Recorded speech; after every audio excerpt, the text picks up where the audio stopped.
Hello viewers and subscribers, and welcome back again. The media personality and activist Fela Farotimi had once again well described an Igbo man in the most perfect way. And it is good it's coming from a Yoruba man. Take a look. The Igbo man learned that the government has nothing for him. So he learned to survive on his own. You will rarely ever find an Igbo man applying to the civil service or looking for a salaried job. So the average one, even the ones I went to university with, they will go and attach themselves to somebody in the market. They will learn a trade. So they learned to do without government. They learned to discount the government completely. Which means that the Igbo man is better equipped than any other Nigerian to cope with our current circumstances, where the government has become completely useless. The Igbo man was already prepared for the uselessness of the government. So now that he is prepared for it, and everybody else have now decided to stigmatize the Igbo man, I can't blame the Igbo man for turning around and saying, it's none of my business, oh, enjoy your government. He didn't enjoy anything from the government before. So for somebody, and I'm talking about the average Igbo man who is like me and you. I'm not talking about the Ojihus or Kalus of this world or the Okorochas of this world who have always fed on the grievances of Ndi Igbo and made money by appeasement of government and then presuming to speak on behalf of. I'm not speaking to those ones. I'm speaking for the average man on the street who grew up believing that he has no portion in Nigeria, which was what fed the Biafran spirit and the demand for Biafra even 50 years after the Civil War. So I'm not speaking to the man on the street of Igbo. I'm not speaking to the trader in Alaba or at Aspanda or at Ladipo. All those ones, they have always lived with the mentality of being victims of the system.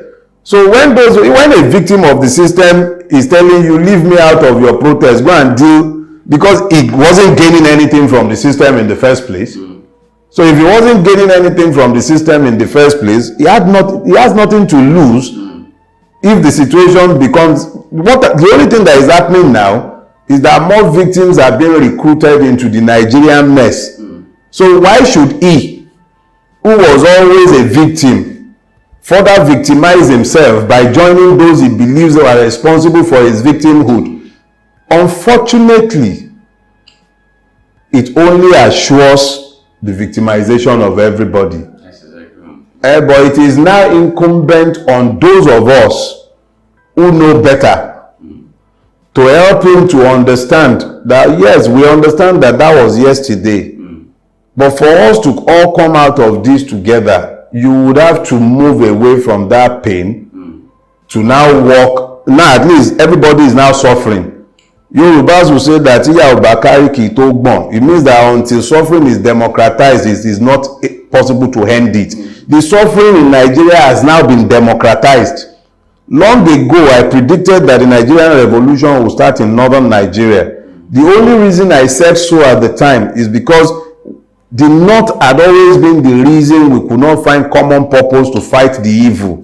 But now that the person in power in the presidency is not a northerner, and is at best a nominal Muslim, and the suffering has now been fully democratized, the northern street, I'm not talking about the northern elite, the northern street has no interest in forbearing and continuing to suffer. Why is it that all of a sudden everything that they tolerated during the years of Muhammadu Buhari is no longer tolerable? Have you considered that? Look, I don't know how long it's going to take, but if this mess continues, the problem that will consume this government will start in northern Nigeria. It's not going to start in the east. The Igbo man has more or less taken a position. I was always a victim. Go and solve your problem. Leave me alone in my little corner. If you lie, steal all the money in the world, you still take that money to a market to go and buy something. And who will you find in the market when you get there? You find the Igbo man there. Whether it's food you are buying, whether it's building material, whether it's car, you find the Igbo man is there in the market waiting for you. So he's already he's already in a position of advantage. So why would he disadvantage himself unless you people show him a readiness for change? So that is where we are right now. It might seem like nothing is going to happen, but something will definitely happen. This system is not sustainable. Good. What more do you want me to add to this? Nothing more to add, nothing to remove from it. It is the simple truth. Since after the war and the economic strangulation, economic war was unleashed on the Igbos, it only made them better and more resilient. Take it or leave it. If you like, be a tribal bigot, that is your business. But it is good you know this truth so that you will no longer be tricked and be brainwashed by politicians during election that an Igbo man is your problem. So that you know where your problem is coming from. An average Igbo man don't even know what government is all about. They don't even care about what is happening in government. No, after putting up tax, after you have put up tax and they strangulate the economy, they wait for you in the market. The same you go come to the market with your miserable salary to buy goods. They will tell you the real price.